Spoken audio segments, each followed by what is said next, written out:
नमस्कार दोस्तों, स्वागत है आपके अपने चैनल MS2 एकेडमी पर और मैं हूं आपके साथ सुनील। जैसा कि आपको पता है, पिछली वीडियो में हम संख्या पद्धति के फर्स्ट चैप्टर जो है उसको हम बेसिक समझ लिया है और उसके हम क्या टाइप वाइज क्वेश्चन कर रहे हैं। ठीक है, तो इस वीडियो में आपको कुछ संख्या पद्धति से संबंधित और क्वेश्चन कराए जाएंगे। ठीक है, तो चलिए स्टार्ट करते हैं। हमारा पहला क्वेश्चन है, ये क्वेश्चन इबारती सवाल पर आधारित है। इसमें मतलब ये क्वेश्चन आपको दिखाई दे रहे हैं, इस प्रकार से आपको पूछे जाएंगे। पहला क्वेश्चन है, दो संख्याओं का योग कितना है? 46 है और उनका अंतर कितना है? 14 है। तो उसमें क्या बड़ी संख्या ज्ञात करना है अपन को। ठीक, तो पहली बात तो दो संख्या है। ठीक, तो दो संख्या अपन को मानना पड़ेगा। मान ली उनका योग, योग मतलब जोड़ना। दो संख्या मान ली A और B है, दोनों का योग। ठीक, कितना दिया है? 46 तथा अंतर कितना दिया? अंतर मतलब क्या होता है?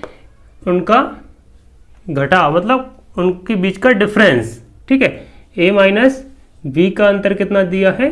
14। यदि हम दो समीकरण प्राप्त हो गए, इनको यदि हम जोड़ दें तो कितना प्राप्त हो जाएगा हमें? 60 है ना, और ये कट जाएगा 2A इज इक्वल टू कितना हो जाएगा? 30। ठीक, ओके, तो हमें दोनों का A संख्या प्राप्त हो गई। ठीक है, और बड़ी संख्या पूछ रहा है, तो A संख्या A बराबर कितना है? 30। तो B बराबर कितना होगा? इन दोनों में से किसी भी समीकरण में A का मान रख देते हैं। ठीक है, तो A का मान यहाँ रख दिया, तो B का मान कितना जाएगा अपने पास? 16। ठीक है, तो हमारे पास दोनों संख्याएं दिखाई दे रही हैं, इसमें से बड़ी संख्या पूछ रहा है, तो बड़ी संख्या ये है, तो बड़ी संख्या हमारी क्या हो गई? 30। ठीक है, आंसर आ गया।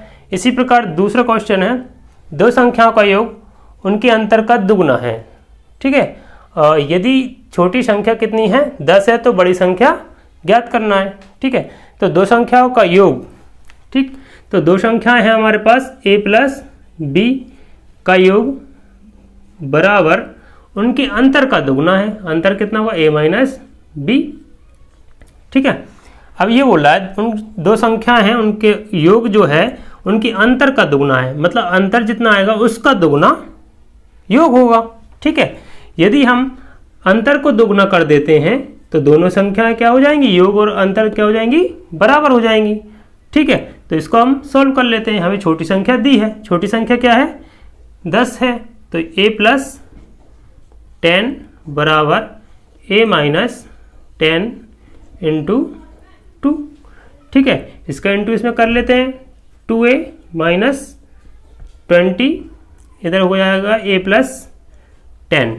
अब इधर A को इस साइड उठा के ले जाएं तो क्या हो जाएगा? 2A में से A माइनस हो जाएगा तो A बचेगा, माइनस का 20 इस साइड आएगा तो क्या हो जाएगा? प्लस का 20।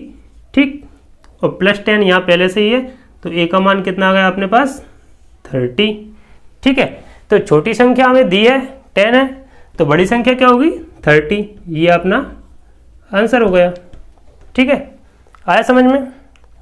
नेक्स्ट क्वेश्चन है हमारे पास, ये क्वेश्चन भाग के आधार पर है।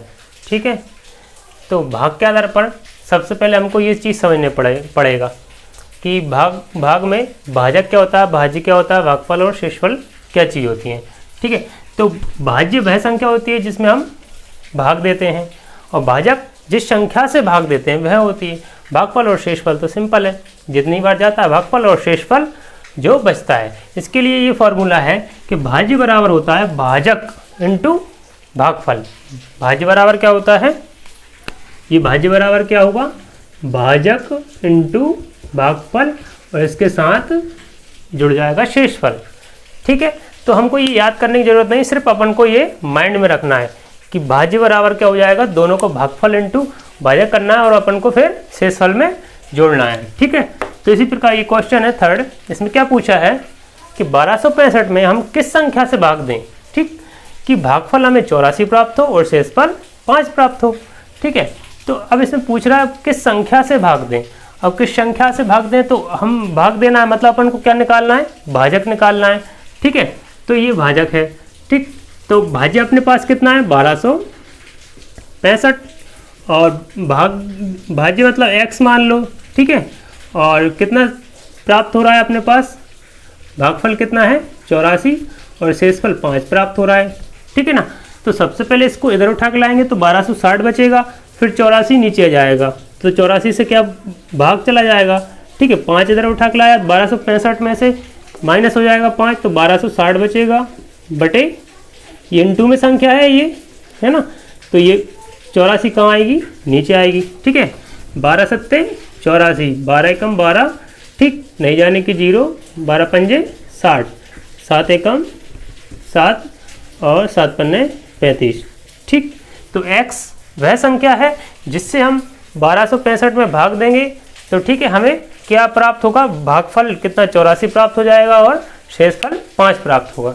ठीक है, इस प्रकार के क्वेश्चन हम इसी के आधार पर करेंगे। ठीक है, इसी प्रकार यदि हमें और भी क्वेश्चन दे और जिसमें हमें भाज्य पूछे, भागफल पूछे और शेषफल कुछ भी पूछ सकता है, ये 4 हमारे पास है तो इन चारों में से किसी भी चीज़ को पूछ सकता है। तो हम इसी प्रकार ये समीकरण टाइप से बनता है तो किसी इधर को उठाना, ये गुणा करना, ये सब सॉल्यूशन समीकरण टाइप से है। तो इसको सॉल्व करके हम किसी भी भाजक, भाज्य, भागफल, शेषफल में किसी भी को हम प्राप्त कर सकते हैं। ठीक है फ्रेंड्स, आज की हम इस वीडियो को यहीं समाप्त करते हैं।